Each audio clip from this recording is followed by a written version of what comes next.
Hi Pisces, we're going to do your love reading real quick. So this is for Pisces, Sun, Moon, Rising, Venus. I don't know what is going on with this candle. There we go. So how are you guys? Okay, let me just show you the pre-shuffle so far. So it looks like we have a return, which is not very surprising because we have that a lot of that going on right now. But also it looks like you could be dealing with the twin flame. So we have the Empress. This is just pre-shuffle, okay? So this could have to do with the reading or maybe not. Just somebody needs to hear it. I always feel like when it comes through this strong. But we have the Empress energy here. The Empress is somebody who's all about self-love and creation, beauty, and just nurturing, you know. And then here we have the Knight of Swords. It looks like somebody is coming towards you. If this is you, this is Libran energy. This could be Libran, also an air sign. And then we have the Death card and the Queen of Wands. And when I was asking, I did go into this deeper. So the Death card is about an ending, and we don't really fear that in tarot. It is often it's a good thing because it shows us because it completes a cycle and brings a new beginning. Which is typically needed, right, in life. So, but look at this. We got the Queen of Wands. This is where it gets very interesting. And then I wanted to know more about that. And here's where it gets real telling. We've got the Lovers card. So this yin and yang is a balance between feminine and masculine energy. So this is very, this card is screaming some stuff to me, and I'll tell you in a second. Here again, we have the Knight of Wands. Somebody's coming towards you. Queen of Cups, offering love. Okay. And then look at that. Six of Cups. This is typically a return. Somebody from the past, somebody giving, but it's also very fond memories. And then we have this Two of Pentacles, which is all about balance. So let me tell you what I'm thinking. And I'll get into it more if more of it comes up. But I feel like probably something ended. Maybe you were giving too much. And things got a little out of balance, and either somebody wasn't appreciating it or it just didn't work because the balance was so off. So we'll talk about this more in a little bit, but you know, I've got some really strong tips about how to, you know, maintain temperance. You give, you don't overgive, you don't undergive. We don't give more. We do, but we shouldn't. When somebody's not doing their part, we tend to try and make up for them or try harder, and that really throws things out of whack. It does not balance it out. So strong, super strong pre-shuffle message, okay? And then also, if you guys are in, I only have one Pisces almost personal, but it is really good. It goes into, especially if you're in a twin flame or a soulmate situation where you feel stuck, it answers everything. We ask for confirmation, soulmate or twin flame confirmation, you know, where you are on the journey, what blockages, when, you know, return. We even get time frame on most of them. And those are very much like personal. So I encourage you to check those out if you haven't. I will link the Pisces one down below. Look at that, seven of Wands. So holding your ground. I like it. I have a feeling this is going to be very much about not, I think this person comes back, but I think there's going to be, and that's why I keep feeling that almost personal. I feel like there's going to be a need to do things a little bit different this time. So seven of Wands. So this is, you know, holding your ground, it's maintaining your standards and your value. And it looks like you've done some healing or you've withdrawn with this Four of Swords. Okay. All right. Let's see what's going on. Let's look at your energy, their energy, and stick around to the end. We're going to do an intuition test, which everybody seems to love. Okay, your energy. Three of Wands, that's beautiful. Three of Wands is all about progress, looking to the future. Looks like a crystal ball, doesn't it? But this is all about moving forward, what's best for me, making progress. It could be waiting for your ship to come in, but remember, you're never going to miss that ship. I mean, you could miss an opportunity, but another one and another one and another one will keep coming, okay? And be careful with the tarot. Be careful, maybe, I don't know, let me come back to that. Ten of Swords. So I think that you or they, somebody looks like they're very maybe trying to move on past a painful ending. Something tells me it's not quite that easy. Okay, Ace of Wands. This is your person's energy. This is beautiful. Again, a passionate new beginning. Look at that. Gorgeous. That's them. Wow, and the Sun card. So the Sun card is about hope, healing. So that's what this is indicating that's what they're hoping for. Wow, nice. Maybe you're,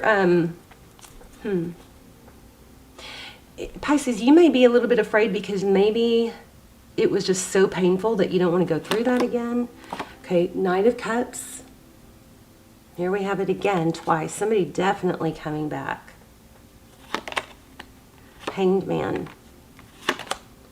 King of Swords. Okay, so I feel like somebody came forward with love, right? Things were good. Then they pulled back and became somewhat detached. See how that sword is down? So this is your recent past. You know, it kind of like had, this is my knight in shining armor. This is somebody that I want to be with. This is my person. But then the Hangman is holding back. I mean, it could be Pisces energy, could be. But the good thing about the Hangman is, you know, he is looking to see things. Look how beautiful these cards are. He is looking to see things in a different light. Gorgeous. So that's recent past. Let's look at future. And there he is again, coming back. Strong return energy here. Five of Cups. Ooh, sadness. So this person is really focused on what they lost. Or you are. The roles could be reversed. Here's Eight of Wands. Communications coming. And bottom of the deck, communication. And remember when I said temperance? So this is my cue. I need to tell you guys my theory or what I think is happening or that needs to be done differently. So Four of Pentacles, that's fear of lack. That's fear of losing out. Somebody I think is going to communicate that to you. And I'm going to put that there so we don't forget it. So communication coming, something probably about, and this is happening a lot, something probably about, you know, not able to let go.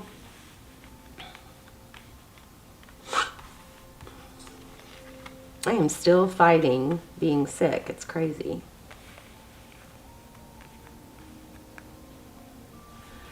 Okay, let's start clarifying Seven of Swords. Looks like there was some deception. Seven of Swords sometimes can be avoidance. Wow, the Emperor. Now you have Emperor, Empress. Oh my gosh. Okay, strong twin flame. So, or soulmate. So again, I'll link that down below. Now remember, if it is a twin flame, that explains why it's so hard to let go. But doesn't mean you're supposed to be with somebody that you're not happy with. If they're not in a mature place or if they're not ready to commit or you know, do things the right way, then you're not supposed to sit around and wait for them. That actually might be part of your lesson. Wow. Okay, that's Lucy in the background trying to make a bed. Sorry. So Judgment, again, strong return energy. This is, typically it's can we try again? And some of you might be dealing with an Aries. Looks like there could be some control.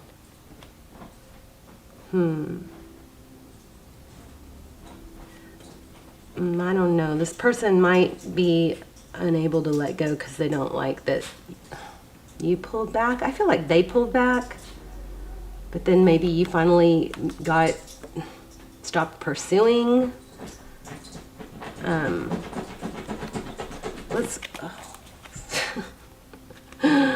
What are you gonna do? That's Lucy trying to, like, you know, make a bed on the bed. Okay, so how does this person view Pisces?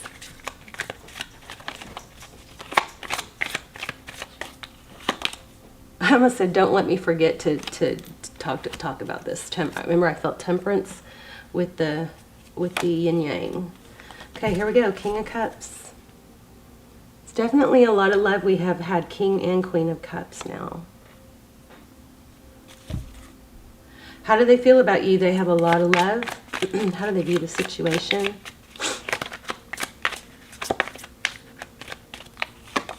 Oh my gosh, yeah. Wow. So Lovers twice. Strong, strong soul connection here. And there's that Two of Pentacles. So here's what I feel. This is what I was getting really strong in the pre-shuffle. So what I think's happening, and you know, this might not be your story, but this still could be good information for, you know, next time or whoever you're dealing with.